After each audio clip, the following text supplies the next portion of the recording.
My name is Valentina Cruz.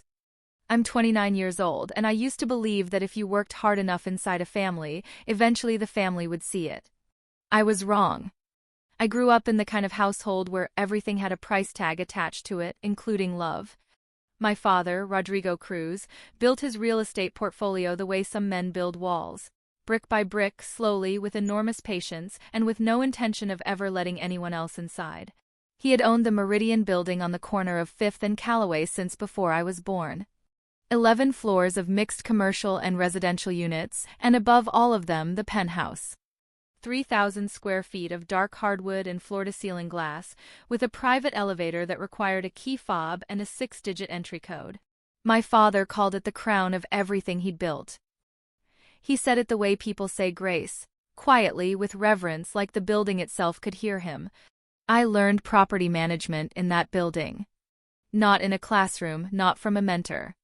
From my father, in his office on the 4th floor, sitting beside him while he reviewed leases, listening to him explain the difference between a tenant who would pay late once and a tenant who would always pay late. I was 11 the first time he walked me through a vacancy inspection. I was 14 when he let me sit in on a lease negotiation.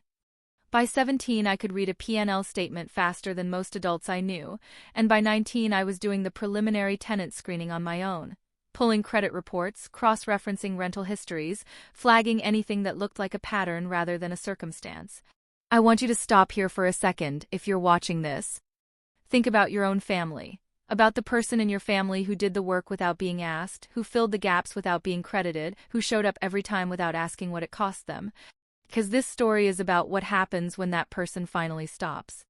My brother Marco was 4 years older than me and had no interest in any of it. Marco's talent was for being present in photographs and absent from work. He had my father's jaw and my mother's social ease and approximately none of either parent's business instinct, which in our family was the one quality that actually mattered.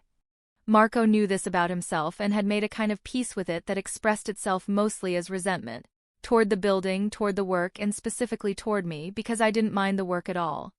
My mother, Elisa, occupied the middle space between my father's ledger-focused world and Marco's disengagement. She organized the social calendar, hosted the quarterly dinners for long-term commercial tenants, and maintained the fiction that our family was a unified front. She was good at the fiction. She had practiced it for 30 years. The penthouse had been vacant for 14 months when my father asked me to manage the renovation. This was 3 years before Christmas. The previous long-term tenant, a consulting firm that had leased the entire floor as a corporate apartment for their visiting executives, had relocated to the west side, and the penthouse had sat empty while my father decided what to do with it. Convert it to residential. Subdivide it. Sell the air rights. He had opinions without a direction, which was unusual for him, and I understood that it meant the decision carried more weight than a typical vacancy. I put together a proposal. 4 weeks of analysis, comparable residential conversions in the same zip code, projected rental rates, renovation cost estimates from 3 separate contractors, a projected timeline, and a conservative IRR model across a 7-year hold period. I presented it on a Tuesday afternoon in his 4th-floor office with a printed copy for him and a printed copy for myself, which I squared on the desk in front of me before I began. My father read it without speaking. He asked 2 clarifying questions. He said he would think about it. He called me the following Monday and told me to proceed. The renovation took 9 months. I managed every phase, demo, mechanical, the full cosmetic build-out, while simultaneously maintaining my responsibilities for the building's other 10 floors. I coordinated with the contractors, handled the inspection schedule, sourced the fixtures, and fielded every change order. When the penthouse finally came online, it was 12% under budget and 16 days ahead of schedule. My father listed it. The penthouse became the family's primary showcase property, the unit they brought serious prospective tenants to, the one that appeared in the building's promotional materials. My name appeared nowhere in those materials. The first time my father made it explicitly clear how he saw my position in the family, I was 26. I remember the specific afternoon because it was 2 weeks after I had closed a lease on the 6th floor that had been vacant for 7 months. A stubborn vacancy, the kind that comes from a previous tenant leaving the space in poor condition, and the market reading that damage as a signal before you've had time to correct it. I had negotiated with the incoming tenant directly, structured a modest tenant improvement allowance into the lease terms to make the numbers work for both sides, and secured a 3-year commitment with 2 one-year renewal options. It was not a complicated deal, but it was the right deal, closed at the right time with the right tenant. My father's property manager, a man named Gerald who had worked for my father for 15 years, had been trying to fill that floor for most of those 7 months. I mentioned the lease to my father over dinner. Our family ate together on Sunday evenings. This was a standing structure, non-negotiable, at the long table in my parents' dining room on the 2nd floor of the building where they lived, 1 block from Meridian. My father sat at the head. My mother sat to his left. Marco sat across from me, usually on his phone. Gerald's unit on 6, I said. I got at least 3 years, market rate, TI allowance structured in. My father set down his fork. Gerald's unit, he said. Yes. He'd been working it for 7 months. I called the prospect directly. They had a question about build-out timeline that I thought I could answer faster. My father looked at me for a moment, and then he looked at Marco. Marco, he said, did you know about this? Marco looked up from his phone. Know about what? Your sister made a deal on 6. Okay, Marco said and looked back at his phone. My father turned back to his plate. He cut a piece of meat and chewed it. Then he said, without looking up, you should have let Gerald handle it. My mother reached for the bread basket. The salmon is very good tonight, she said. I sat with that for a moment. My throat tightened, a slow closing pressure that started just below my jaw and settled somewhere around my collarbone. I picked up my fork and said nothing. This was the register my father used for correction inside the family. Not anger, not volume, but redirection. The implication was never stated as an accusation. It arrived in the form of a preference. You should have, it would have been better if, next time perhaps, and it was designed to land in the silence after it, not in the words themselves. The words were always mild. The silence was where the instruction lived. What the instruction meant, translated. The deal was good, the deal was visible, and visible good work from me was a problem. I understood this. I had understood some version of it for years. But that dinner was the first time he said it in front of Marco, and the first time my mother reached for the bread basket in the exact moment she might have said something in my defense, and those two things together made the meaning harder to set aside than it usually was. I felt hurt by it, a clean, specific hurt, the kind that arrives not when someone is cruel but when you finally stop pretending they didn't mean what they said. 3 weeks after that dinner, my father promoted Gerald to building operations manager and gave him a formal title for the first time in 15 years. There was no announcement. I learned about it when Gerald's new business cards appeared at the front desk. I was not given a title. The following month, at a quarterly dinner for the commercial tenants, my father introduced Marco to the room as the next generation of Cruz property management. Marco was present for approximately 40 minutes of the 2-hour event. He left early because he had other plans. I stayed for the entire dinner, handled the seating issue when 2 tenants arrived whose table assignments conflicted, and walked the last guests to the lobby. My mother found me afterward in the kitchen, where I was helping the catering staff stack the folded tablecloths. Your father means well, she said. I folded the napkin in my hand into a smaller square and set it on the counter. I know, I said. She nodded and went back to the dining room. Marco texted me later that night. How was the rest of the boring dinner, lol? I did not reply. ACT3 flashback, the years-long pattern. What I've just described, the dinner, the business cards, the quarterly event, those were not isolated incidents. They were 3 examples from a pattern that I can trace back to before I was old enough to name it. When I was 22 and finishing my property management certification, my father hired an outside consultant to assess the building's lease structure. The consultant spent 3 days reviewing documents that I had been maintaining and updating for 2 years. At the end of those 3 days, he produced a report. Much of that report reflected systems I had already implemented. My father read the report at the kitchen table and said, "This is excellent. We should do exactly this." He paid the consultant $4,000 and implemented the recommendations over the following 6 months. I implemented them. The consultant's name appeared on the framed summary document my father hung in his office. When I was 23, the building's HVAC system in the commercial wing failed in January. It was a Friday afternoon. The mechanical contractor my father used was not answering. I spent 4 hours on the phone, found an emergency HVAC company willing to respond on short notice, negotiated the rate down by 18% from their standard emergency call-out fee, and had the system stabilized by 10 o'clock that night. No commercial tenant lost a workday. When my father heard about it on Saturday morning, he called Gerald to say thank you. Gerald had not been involved. When I was 24, I identified a property 2 blocks from Meridian that had gone into default, a 6-unit mixed-use building whose owner had over-leveraged during the renovation phase and run out of runway. I ran the numbers, wrote up an acquisition brief, and presented it to my father.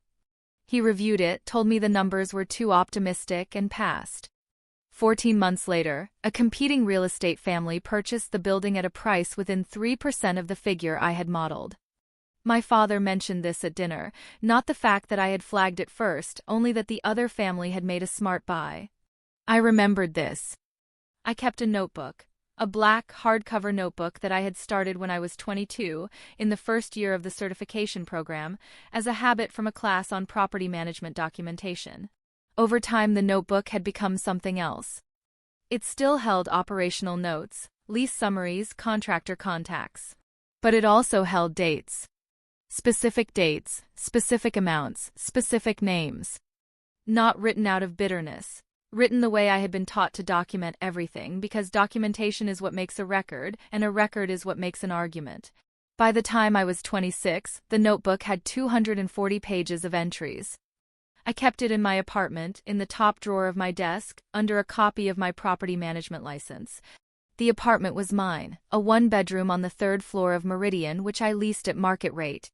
I had been offered the unit at a reduced rate when I first took on building responsibilities at 22. I had declined the reduction. I wanted nothing in my relationship with the building to be ambiguous. In those years, I learned to read the architecture of how credit moved inside our family. It did not flow toward work. It flowed toward presence, specifically toward Marco's presence, because Marco was the son, and the son in my father's model of the world was the inheritor by default. The assumption had never been stated as a policy. It didn't need to be. It was visible in every introduction my father made, every meeting Marco was invited to attend, and I was not. Every time my father used the word we when describing the business to outsiders, and the pronoun referred to himself and Marco and no one else. I spent 3 years managing the building's full lease portfolio, 42 units across commercial and residential, plus the penthouse, while Gerald held the title and Marco held the introduction. I renegotiated 4 long-term commercial leases during that period, retaining tenants who had signaled they were considering relocation. The combined annual rent from those 4 tenants represented 31% of the building's gross revenue. I documented each negotiation in the notebook. I documented the before and the after. I documented what the vacancy would have cost against what the retention cost, and I documented the delta. I managed the penthouse. I kept its maintenance log, handled tenant communications, coordinated every annual inspection, and renewed its lease twice during the 3 years following the renovation, each renewal at an increase above the prior rate. When prospective tenants toured the penthouse, I was the one who walked them through it. My father attended those tours when he was available, which was roughly half the time. On the occasions he attended, he narrated the history of the building and the renovation. He described the renovation as a project the family had undertaken together. I had learned by then not to correct him in front of prospective tenants. I squared the papers on the clipboard in front of me and let him finish, and then I answered the tenants' technical questions, and when the tour ended I walked them to the private elevator and pressed the button and waited until the doors closed before I turned back to the penthouse. 1 December, 2 years before the Christmas. The penthouse tenant, a financial firm whose principal partner had been leasing the unit as a private residence for 14 months, invited the family to their holiday party. It was a Saturday evening. The penthouse was decorated. The tenant had hired a caterer and a bartender, and the space, My renovation, my floor plan, my fixture selections, looked exactly the way I had imagined it would look when it was occupied and alive. My father attended. My mother attended. Marco attended for 45 minutes and then left. I was not invited. I found out about the party the following Monday when Gerald mentioned it in passing, assuming I already knew. I went back to my apartment that evening, opened the top drawer of my desk, and wrote the date and 3 words in the notebook. Not invited. Again. The Christmas exclusion came in November, delivered in an email. Not a phone call. Not a conversation at Sunday dinner. An email from my mother's account, sent at 11:14 on a Tuesday morning while I was reviewing a lease renewal proposal on the 8th floor. The subject line was, Family Christmas Plans. The body read, Valentina, this year we are doing Christmas at the Penthouse. We are keeping it small and close. Marco will be bringing his girlfriend and her parents, and your father wants it to be immediate family only on his side. We hope you have a wonderful holiday. Love, Mom. I read it twice. My screen was the only light in the 8th floor office. Outside the window, the city was gray and flat, the kind of November afternoon that looks like it has already decided to become winter. I set my phone face down on the desk and looked at the wall for a moment. Then I picked it up and read the email a 3rd time. Immediate family only on his side. I was 29 years old. I was the daughter. I had managed the building that the party was being held in for the better part of 7 years. I had renovated the penthouse they were hosting the party in. I had renewed the lease that made the penthouse theirs to use. I had coordinated every maintenance call, every inspection, every tenant communication for every floor of that building for years. And I was not immediate family on his side. I did not reply to the email. Not that day, not the next day, not at all. What I did instead, I went home that evening and opened the top drawer of my desk. I took out the notebook. I set it on the desk and I also set beside it, from the same drawer, a manila folder that I had been adding to for 18 months. The folder contained photocopies, lease agreements, maintenance logs with my initials in the authorization field, contractor invoices approved under my signature, inspection reports filed under my name. 2 appraisals I had commissioned, one on the building's commercial wing, one specifically on the penthouse unit, both dated within the past calendar year, both showing current market value. And one other document, which had arrived by certified mail 8 months earlier from my father's estate attorney, forwarded to me as a matter of notification. A copy of the building's ownership structure, which had been partially restructured as part of a trust arrangement 18 months prior to that. My father believed I had received this document and set it aside, the way he had always assumed I would set things aside. He was wrong. I had read it the same afternoon it arrived. I had made 3 copies.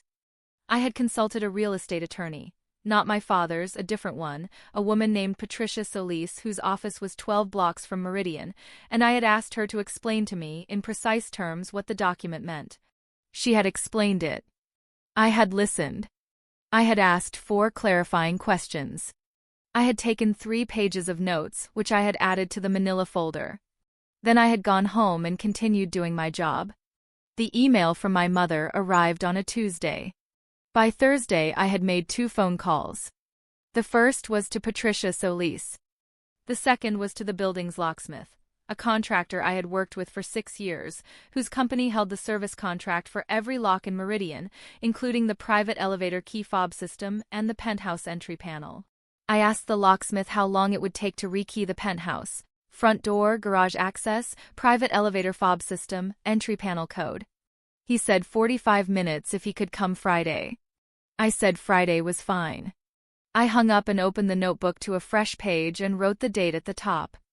Then I wrote, 45 minutes. The locksmith came Friday morning at 9. He was done by 9:42.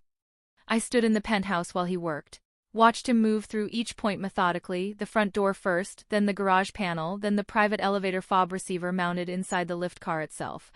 When he finished, he handed me a small envelope containing 4 new fobs and 2 emergency override cards, and I signed his work order and walked him to the service entrance. Then I went back upstairs, sat down at the kitchen island in the penthouse I had renovated and managed and renewed for 7 years, and drank a glass of water. Christmas Eve was 17 days away. I spent those 17 days the same way I had spent the previous 18 months, working. I processed 2 lease renewals on the 4th floor. I coordinated a plumbing repair on the 9th. I reviewed a contractor bid for exterior window cleaning and negotiated it down by 9%. I filed the December maintenance log. I did not decorate my apartment. I did not make plans. On the evening of December 23rd, I moved the notebook and the manila folder from my desk to the penthouse. I set them on the kitchen island. I made coffee, and I sat, and I read through the folder one more time. Not because I needed to, but because reading it the way you read a document before you use it is different from reading it the way you read it alone at night. I wanted to know it the way I knew a lease renewal. Cold. Precise. The folder held everything. My father arrived at the penthouse at 4:17 on Christmas Eve. He arrived first because he always arrived first. This was a habit of his, checking a space before guests appeared in it, a property manager's reflex that he had never shed even after he had people to do it for him. He had his key fob. He pressed the elevator button in the lobby. The elevator did not respond. I know this because I watched it on the building's security feed from the property management tablet I was holding in the penthouse kitchen. He tried the fob twice. He looked at it. He pressed the button again. Then he called my phone. I let it ring twice and answered. "The elevator isn't working," he said. "It's working," I said. The fob was rekeyed. "I'll come down and let you up." A pause. "What do you mean rekeyed?" "I'll explain upstairs," I said. "Come to the lobby." I took the service stairs to the lobby. He was standing by the elevator in his coat, his expression the one he used when a contractor had made an error, not angry yet but assembled in the direction of it. My mother was behind him. Marco was not there yet. Marco's girlfriend and her parents were not there yet. I held the door. They came upstairs. We took the private elevator to the penthouse. My father examined the fob receiver panel as we rode up, the way he examined things that had been changed without his approval. He didn't say anything in the elevator. When we reached the penthouse and the doors opened, he walked in and looked around, at the decorations that were not there, at the catering setup that was not there, and then he looked at me. "Where is everything?" He said. "There's no party tonight," I said. "Valentina." His voice dropped into the register he used for correction. "What is happening?" I went to the kitchen island. I set the tablet down. I picked up the manila folder and held it without opening it yet. "I want to show you something," I said. "It won't take long." My mother said, "Can we please sit down?" We sat, my parents on the stools at the island, me on the opposite side. I set the folder on the surface between us and opened it. I took out the first document and placed it flat on the counter, turned so they could read it. It was the ownership structure document, the trust arrangement, the one that had arrived by certified mail 8 months earlier. My father looked at it. Then he looked at me. "You know what that is," he said. "I do," I said. "Patricia Solis explained it to me the week I received it. I have 3 copies." My mother looked at my father. Something moved across her face that I didn't try to name. "That document," my father said carefully, "is a straightforward trust restructuring. Standard estate planning." "It is," I said. "And this," I placed the second document beside the first, "is the appraisal I commissioned on the penthouse unit in March. And this, third document, is the appraisal on the commercial wing from February. And this is the lease portfolio summary I compiled in October, which shows the revenue contribution by unit and by tenant for the past 4 years." My father was quiet. I placed the 4th document. "This is the contractor invoice archive. My signature is in the authorization field on 41 of the 46 invoices in that stack. Gerald's signature is on 3. Yours is on 2. "Valentina," my father said. "I'm not finished," I said. He stopped. I placed the last document, A single page, printed on Patricia Solis's letterhead. This is a letter from my attorney outlining the terms under which the trust restructuring affects the building's operational management rights. She has copies. Your attorney received a copy by certified mail on December 19th. My father's jaw tightened. This was the first time I had ever seen his jaw do that in response to something I had done. Usually the jaw was reserved for contractors who missed deadlines. My mother said very quietly, "Rodrigo." "The penthouse," I said, "was rekeyed on Friday. The front door, the garage, the elevator fobs. The entry panel code was also changed. I have the new fobs." I set the small envelope on top of the folder. "They're in there." My father looked at the envelope. He looked at the folder. He looked at me. "You cannot do this," he said. "I already did it," I said. And per the letter from Patricia Solis, I had the standing to do it. Marco arrived at 4:55 with his girlfriend, a woman named Cassandra, and her parents. They found the lobby elevator unresponsive and called my father, who told them to come to the service entrance. I let them in. We all stood in the penthouse. 8 people in a room with no party, no food, no decorations, just a kitchen island covered in documents, and a small manila folder and 4 key fobs in an envelope. Marco looked at the documents. He looked at me. He said, "What did you do?" "I changed the locks," I said. "Why?" I looked at my father when I answered. Because someone had to understand what this building actually is. And who actually runs it.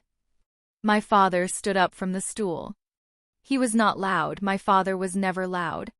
But he was very still, the way a building is still just before something structural shifts. "You have always been taken care of," he said. "You have a unit in this building. You have a salary. You have access to everything in this operation. No one has ever."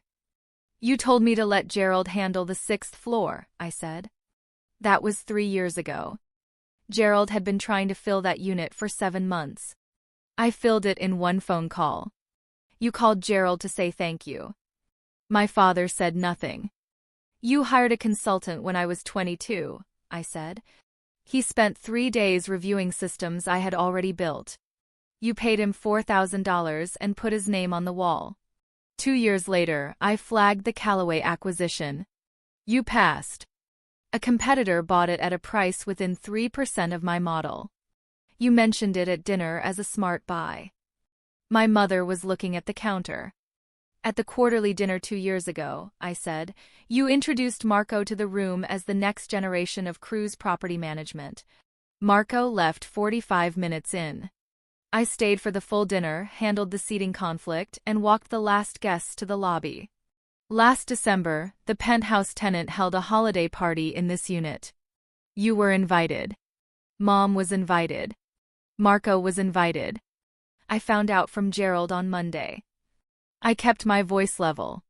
I squared the documents in the folder before I continued. "And then this November Mom sent me an email. Immediate family only on his side. I have managed every floor of this building for 7 years. I renovated this unit. I renewed its lease twice. I have 41 of 46 contractor authorizations in that stack. And I was not immediate family on his side." I paused. The room was very quiet. "I was not excluded because I didn't contribute," I said. "I was excluded because you assumed the contribution was automatic. That it would keep coming regardless of whether it was seen. You were wrong about that." Marco's girlfriend touched Marco's arm. Her parents were looking at the floor. Marco was looking at me with an expression I had not seen on him before, not resentment, not disengagement. Something closer to recognition, though I could not have said recognition of what. My father sat back down on the stool. He was quiet for a long time. "I don't know what you want from this," he finally said. "I want the operational role formalized," I said. "Title, equity stake, documented authority, terms to be negotiated through council, not over Sunday dinner. Patricia Solis has a proposed framework in the letter. Your attorney has the same letter." I picked up the envelope with the key fobs. "There are 4 fobs in here," I said. When we have an agreement in writing, you'll have them back. I set the envelope back on the counter and walked to the private elevator and pressed the call button. When the doors opened, I stepped in. My mother said, "Valentina." I held the door for a moment. "Merry Christmas, Mom," I said. I let the doors close. I spent Christmas Eve in my apartment on the 3rd floor. I ordered food and ate it at my desk and read through the terms framework Patricia Solis had drafted, even though I had already read it 4 times. Reading it a 5th time felt right. It felt like the kind of thing you do when the thing you've been building for years is finally visible to everyone else, and you want to make sure you still understand every word of it. The 88 missed calls came between 5 that evening and 2 in the morning. My father called 19 times. My mother called 31. Marco called 7. The rest were from numbers I didn't recognize. Cassandra's parents, I assumed, or people my mother had called first and who had then called me out of some impulse I couldn't account for. I set the phone face down on the desk and left it there. I had said what needed to be said. I had documented what needed to be documented. I had done it in the same register I had always worked in, calmly, precisely, with the paperwork in order and every number correct. The difference was that this time the paperwork was for me. The thing I want you to understand, if you take anything from this story, is that being overlooked and being powerless are not the same thing. I spent years inside a system that treated my work as infrastructure, the kind of thing that holds everything up and that nobody thanks because nobody thinks about it until it fails. I kept working because I believed the work itself was enough. It wasn't enough. The work was necessary, but visibility is a separate decision, and eventually I understood that no one was going to make that decision for me. So I made it myself. I made it with a folder and a locksmith and 17 days of patience, and I made it on a Christmas Eve in a penthouse I had built so that my family would have somewhere beautiful to be, in a building they assumed would always be available to them regardless of what they decided I was worth. Negotiations began in January. It took 11 weeks and 4 sessions with both attorneys in the same room. At the end of those 11 weeks, I had a documented operational role, a formal equity position in the trust structure, and a title that appeared on the building's official filings. Gerald retired the following spring. I hired his replacement. My father and I still have dinner on Sundays. It is different now, quieter in some ways, more precise in others. He asks my opinion before decisions instead of after them, which is a change so fundamental that I noticed it the first time it happened and wrote the date in the notebook. I still have the notebook. I still keep it in the top drawer of my desk. Some things you do not stop doing just because you won. Here is what I believe now, having been through all of it. The people who do the work and stay quiet are not being patient. They are making a loan against the future, and every loan eventually comes due. The question is not whether you will ask for what you're owed. The question is whether you will be ready when the moment arrives. I was ready. If this story sat with you, if it reminded you of someone or of something you've been carrying longer than you should have, share it with them. Sometimes the right story finds the right person at exactly the right time. This story is fictional and created for entertainment purposes. Any resemblance to real people, places, or events is coincidental.